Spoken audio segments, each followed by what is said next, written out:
Welcome everyone. This is a UPSC mains practice question, and I have framed this question, which is based on an article that is published in the Indian Express, and the article is talking about the demand for India's permanent membership in the United Nations Security Council. Okay, so I have framed this question, that is the demand for India's permanent membership in the United Nations Security Council is rooted not only in its growing power but also in the need for a more representative and legitimate global governance structure. Discuss. It is of 15 marks, 250 words. Okay, and we can relate this question from IR section, GS paper 2. Okay, now the demand of question is what? That why, first of all, why India deserves a permanent membership in the United Nations Security Council, and we have to also address what are the challenges in it, and the why current uh, the composition of United Nations Security Council is not at all representative. Okay, so for introduction, what we can do, we just write some historical aspect of this United Nations Security Council, and we can also relate our introduction with the question, demand of the question. Okay, so introduction is what? United Nations Security Council, established under the UN Charter in 1945, is responsible for maintaining international peace and its security. It is its main job. Okay. However, its composition reflects the post-World War II power structure rather than contemporary geopolitical realities. Yes, because जब post world war two end हुआ था, उसके बाद जो country जिन्होंने जो विजेता हुए, they are the members of this permanent members of this United Nations Security Council. So that composition reflects what? The post World War II power structure, not the contemporary geopolitical realities. Today we have a multipolar world. We have emerging economies in South Asia. For example, in China, China is there, but India is another emerging economy. Then Brazil, Japan. So this composition, the current composition of United Nations Security Council is not at all uh, reflecting the real composition or geopolitical realities. Okay. India, now we will also write in introduction about India, because the question about all about India's permanent membership. Okay. So India's candidature for permanent membership is supported by its demographic weight, economic rise, strategic capabilities and commitment to multilateralism. तो हमने यहाँ पे ही बता दिया है कि क्यों India को परमानेंट मेंबरशिप मिलना चाहिए. Why? Because of our demographic weight. We are the most populous country. Okay. Second, we are the economic rise. We are the third largest economy in the world in terms of PPP. Then strategic capabilities. Okay, and the commitment to multilateralism. ये reasons है. अब आते हैं हम इसी reasons को detail में हमें एड्रेस करना है. ओके, तो हम यहाँ पे हेडिंग बना सकते हैं नेक्स्ट बॉडी में, why India deserves a permanent membership. पहला reason, demographic credentials. Okay, demographic and democratic credentials. So India is the world's most populous country with over 1.4 billion people, and it is the largest democracy, represent nearly 1/6 of the humanity. यानी हर 6 human में 1 human जो है वो किसको belong करता है? India को. So India not only the world's most populous country but also world's largest democracy. Okay, so India deserves permanent membership. पहला रीजन हमने देख लिया.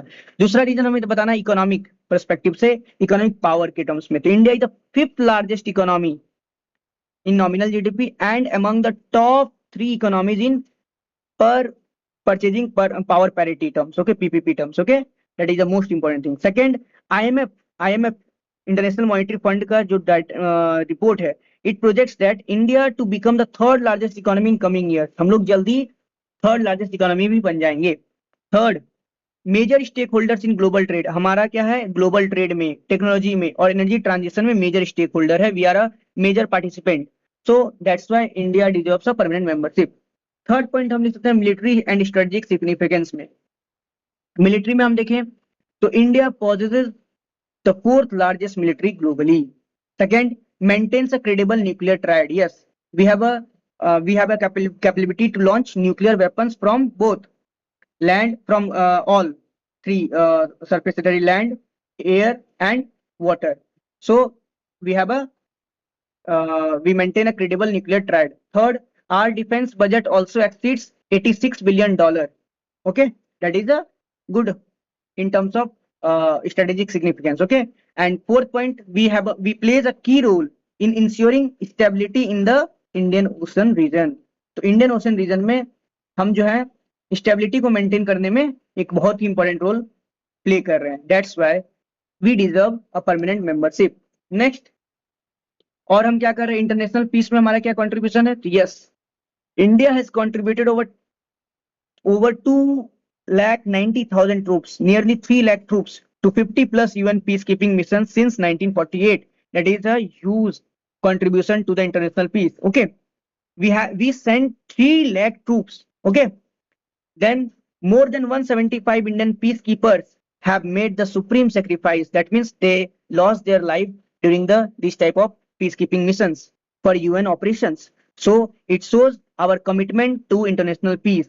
Okay, next point or next dimension that supports India's permanent membership in the United Nations Security Council, that is leadership in global governance. Yes, how? See, in 2015 only, India is a founder of International Solar Alliance. Okay, ISA. We have launched this. Second point, we have successfully led the G20 presidency in 2023 under the theme of Vasudhaiva Kutumbakam. So it shows our global leadership. Okay.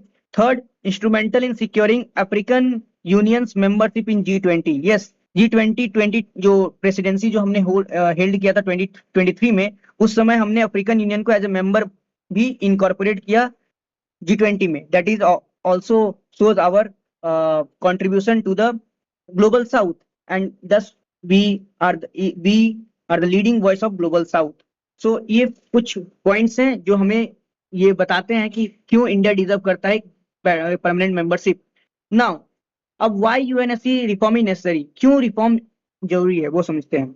ठीक है, सबसे पहला ही condition है representative deficit, कि अगर हम देखें UN security council एक ग्लोबल को रिप्रेजेंट करना चाहिए, बट इसमें क्या है, कुछ 5 ही परमानेंट मेंबर्स हैं, और वो भी आप देखो तो अफ्रीका से एक भी मेंबर नहीं है, लैटिन अमेरिका से एक भी मेंबर नहीं है. ओके, एशिया जहां पे 60% ऑफ द वर्ल्ड पॉपुलेशन रहते हैं, सिर्फ उसमें से एक ही परमानेंट मेंबर है, वो भी कौन है? चाइना है.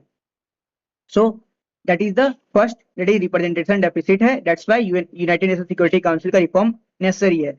सेकंड रीजन क्या है? लेजिटिमेट क्राइसिस है, लेजिटिमेसी क्राइसिस. फॉर एग्जांपल जो डिसीजंस होता है यूएनएससी का, वो कैसा है? अनरिप्रेजेंटेटिव है, and that face questions regarding fairness and credibility. Third क्या है? इफेक्टिवनेस चैलेंजेस में क्या है? एक तो फ्रीक्वेंट यूज हो जाता है वीटो पावर्स का, जिसके कारण क्या होता है? पॉलिसी पैरालिसिस होती है, मतलब कोई पॉलिसी ही इंप्लीमेंट नहीं हो पाता है. कोई अच्छी पॉलिसी आती है, उसमें कोई ना कोई P5 में जो वीटो कोई ना कोई लगा देता है. ठीक है, सो फर्स्ट इशू ये है. सेकेंड प्रॉब्लम क्या है? Reform is necessary to address contemporary challenges such as climate change, cyber threats, terrorism. इनको भी एड्रेस करने के लिए रिफॉर्म की आवश्यकता है. अब हमारा India as a member, permanent member होना चाहिए यूनाइटेड नेशन सिक्योरिटी काउंसिल में. इसमें क्या चैलेंजेस है? इसमें कुछ इंपॉर्टेंट चैलेंजेस है. First, opposition from China. China हमेशा से अपोज करता है, आया हुआ है. ठीक है. सेकेंड, एक है resistance from uniting for consensus group. ये एक ग्रुप है जिसमें पाकिस्तान, इटली ऐसे लोग हैं, और वो भी नहीं चाहते हैं कि इंडिया को एक permanent membership United Nation Security Council का परमानेंट मेंबर बने. ओके, तो फर्स्ट हो गया अपोजिशन कहां से? From China. Second, resistance from uniting for consensus group. And third, एक सबसे इंपॉर्टेंट हर्डर ये भी है कि यूएन चार्टर के लिए आप इसमें आपको यूएन चार्टर का अमेंडमेंट करना पड़ेगा, और उस अमेंडमेंट के लिए 2/3 मेजोरिटी चाहिए in United Nation General Assembly, and ratification by all P5 member, यानी सारे P5 मेंबर के द्वारा रेटिफिकेशन चाहिए. इसका मतलब चाइना को भी रेटिफाई करना पड़ेगा, अमेरिका को भी करना पड़ेगा, देन फ्रांस को भी करना पड़ेगा, यूके को भी करना पड़ेगा, जितने और रसिया को भी करना पड़ेगा. तो सारे मेंबर जब P5 मेंबर जब रेटिफाई कर देंगे, तभी इंडिया जो है यूनाइटेड नेशन सिक्योरिटी काउंसिल का परमानेंट मेंबर होगा. तो ये बहुत बड़ा हर्डल है. ओके, अब वे फॉरवर्ड क्या हो सकता है? सबसे पहला वे फॉरवर्ड हम ये कह सकते हैं कि इंडिया को क्या है, जो G4 ग्रुप है उसको सपोर्ट करना चाहिए. G4 इनिशिएटिव्स, जैसे G4 कंट्री में कौन कौन है? जो इमर्जिंग इकोनॉमीज है, जैसे इंडिया, जापान, जर्मनी, ब्राजील, जिनको जो परमानेंट अपना मेंबरशिप डिमांड करते हैं, तो वो ग्रुप है. तो हमें क्या करना चाहिए? We should support the G4 initiative for United Nation Security Council expansion. Second में हम क्या कर सकते हैं? We should ensure adequate representation होना चाहिए फॉर अफ्रीका के लिए भी एंड ग्लोबल साउथ के लिए, ओके।